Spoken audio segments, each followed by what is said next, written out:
तहजीब को समझिए, किसको सुनना है किसको नहीं सुनना है।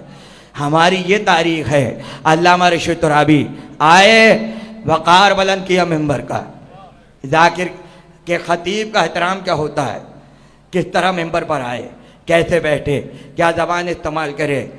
आज तो तू तड़ाट की ज़बान मिंबर पर है। बहुत एहतराम से कह रहा हूँ मैं। कभी जाके सुनिए सुनिए, लफ्ज़ मखसूस थे। अल्लाह के लिए लफ्ज़ मखसूस, रसूल के लिए लफ्ज़ मखसूस। आज आप जो बोल रहे हैं, बहुत से अल्फाज किसी को पता ही नहीं है। ये तुराबी साहब को दिए ख़त्मी मर्तबत, वो बोलते थे नस्लन बाद नस्लिन, वो बोलते थे। उनके दिए हुए लफ्ज़ आज तक चल रहे हैं नस्ल में। भूल गए अपने मोहसिन को कि जो एक तहजीब अदा देकर गया। पहले सलाम नहीं होते थे मजलिसों में। अल्लामा रशीद तुराबी ने कहा, कह लगे जब मरसिये के बाद ख़तीब मिंबर पर आता है तो मसाइब की फ़ज़ा होती है, क्योंकि मरसिया ख़त्म होता है तो बीच में एक सलाम रखिए ताकि फ़ज़ा कुछ बदले और फिर मजलिस का आगाज़ हो। इसलिए अशरफ अब्बास साहब को बिठाया गया। उसी ज़माने से पढ़ रहे थे वो। और अशरफ अब्बास साहब सिवाय 9 मुहर्रम के बाकी दिनों में कभी नोहा नहीं पढ़ते थे। नहीं समझ रहे आप मैं क्या कह रहा हूँ। कौम इतना तो समझे कि नोहा कब पढ़ना है, सलाम कब पढ़ना है। नोहा अलग है, मनक़बत अलग है, सलाम अलग है, उसके पढ़ने के तरीके अलग हैं, उनकी धुनें अलग हैं, उनकी तर्जें अलग हैं, पढ़ने के तरीके अलग हैं, मिंबर का लिबास अलग है। पैंट शर्ट पहन के मिंबर पे नहीं बैठा जाता। उसके अपने तरीके हैं, अपने आदाब हैं। और जो लहन जिसमें पढ़ा जा रहा हो, खुशी के लहन अलग हैं, गम के लहन अलग हैं। मैं बतौर बिरादर खुर्द मशवरा देना चाहूँगा कि आपके यहाँ किसी का इंतकाल हो, सोयम हो, चहलुम हो, बरसी हो या कोई मजलिस हो, ताकि कीजिए सलाम पढ़ने वालों को। नोहा नहीं पढ़ा जाएगा, नोहा आखिर में होगा, नोहा आखिर में होगा। फ़ज़ा को बदलने के लिए, बदलने से मुराद ये है कि फ़ज़ाइल की फ़ज़ा बनाने के लिए जो तरीक़ा रखा गया है उसको ख़राब मत कीजिए, उसको ख़राब मत कीजिए। वहाँ फ़ज़ाइल वाला सलाम पढ़ा जाता है। अब तो सलाम कहने वाले नहीं रहे, अब तो मनक़बतें हैं। अब सलाम के लोग कहाँ रहे, इसलिए कि अपनी तहजीब छोड़ते जा रहे हैं। ऐसा न कीजिए, ऐसा न कीजिए। 10 दिन हैं तो लिबास काला होगा, कोई और लिबास न हो। मुहर्रम का चाँद देखा, चेहरे पे उदासी आ गई।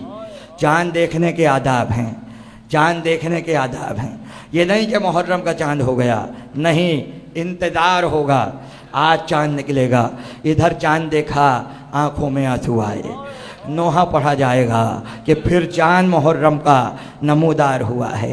हुसैन, हुसैन जब मेहमान हों तो फिर उसके आदाब होते हैं, उसके आदाब होते हैं। खुदा की कसम पता है सबको कि पुरानी तहजीबें क्या थीं और आज किस मंजिल से आप गुज़र रहे हैं। खुदा के लिए, खुदा के लिए इसको तब्दील न कीजिए। क्या किसी को पता है कि पहले सादा तबर्रुक क्यों होता था? इसलिए नहीं कि गरीब थे, इसलिए नहीं कि पैसे नहीं थे, नहीं, वो जानते थे कि आंसू किस तबर्रुक से बनते हैं, किस सादा ग़िज़ा से दिल मुलायम रहते हैं और ज़रा से ज़िक्र मसाइब पर दिल रोने पर आमादा हो जाता है। इसलिए सादा ग़िज़ा रखी गई, सादा ग़िज़ा रखी गई। दिल सबका चाहता है कि एहतमाम हो और ख़िदमत की जाए, मैं उससे इनकार नहीं कर रहा। लोग कहते हैं मछली क्यों ना खाएं, इराक़ में खिलाई जाती है, तो फिर यही कहूँगा वो भी अजर पा रहे हैं, आप भी अजर पा रहे हैं। क्यों? इराक़ियों में अफजल तरीन ग़िज़ा मछली है, तो वो हुसैन की वसीयत का पास कर रहे हैं कि मेरे ज़ायरों की खिदमत करना, तो वो आला तरीन उनके ग़िज़ा उनके सामने रखते हैं, ये उनका अजर है। मगर हमारे यहाँ मछली खुशी की अलामत है। हम इसलिए छोड़ देते हैं कि जब फातिमा के लाल का मातम हो, तो बस अब ये नहीं होगा, अब तर्क लज्जात है, अब वो सारी चीज़ें छोड़ दी जाएं कि जिससे लज्जत हासिल होती है। इसलिए रूखे खाने हों, बासी रोटियां हों, फटे पुराने कपड़े हों, नए कपड़े नहीं सिलवाए जाते। हमने तो देखा कपड़े रंगवाए जा रहे हैं इसलिए कि मुहर्रम आ रहा है। अज़ादारों, मेरे दोस्तों, मैं किसी की नीयत पे शक नहीं कर रहा, मगर ज़रा बताओ कि क्या मजलूम का मातम ऐसे होता है कि घर में रंग हो और नए लिबास सिल रहे हों? ऐसे नहीं होता। क्या वो मुसीबतें कम थी जो हुसैन पर पड़ गई? क्या वो मसाइब कम थे? गिर के अदादारी कीजिए, खाक नशीन होकर अदादारी कीजिए, और याद रखिए इसके अलावा कुछ नहीं है, इसके अलावा कुछ नहीं है। इसलिए एक लम्हे के लिए भी आँख खुश्क न रह जाए, आँख खुश्क न रह जाए। और रोने के दिन आ रहे हैं, रोने के दिन आ रहे हैं। रावी कहता है, हुसैन के रोज़े का मुतवल्ली कहता है कि मैंने देखा बड़ी रौनक थी दरी पर, बड़ी चमक थी दरी पर, लेकिन इधर मुहर्रम का चाँद निकला, हुसैन की दरी पर उदासी छा गई, हुसैन की दरी पर उदासी छा गई। जब अरबईन गुजरा तो वो रौनक वापस आई। इस बात को महसूस कीजिएगा, जो जाते हैं आम दिनों में भी और आशूरे पर, वो मेरे जुमले को याद रखें कि 40 दिन तक दरी पे हसरत होती है, मगर जब अरबईन हो जाता है तो हुसैन की दरी पे एक अजीब सी रौनक आ जाती है।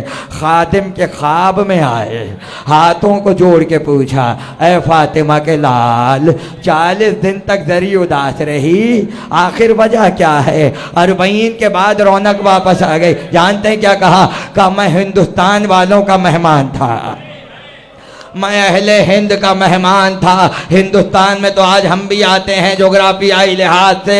उसने कहा मौला क्यों? का तेरे पास तो जरी है, तेरे पास तो हमारा गुंबद है, वो हमारा खाना सजाते हैं, वो अली असगर का झूला उठाते हैं, वो हमारा ताबूत उठाते हैं। ऐ किलीद बरदार, मैं अहले हिंदुस्तान का मेहमान था, मैं हिंदुस्तान वालों का मेहमान था। अब समझ में आया ये रौनकें क्या हैं, ये फर्चे अदा की रौनकें क्या हैं। ये अदा खानों के हुसैन आए हुए हैं, हुसैन आए हुए हैं।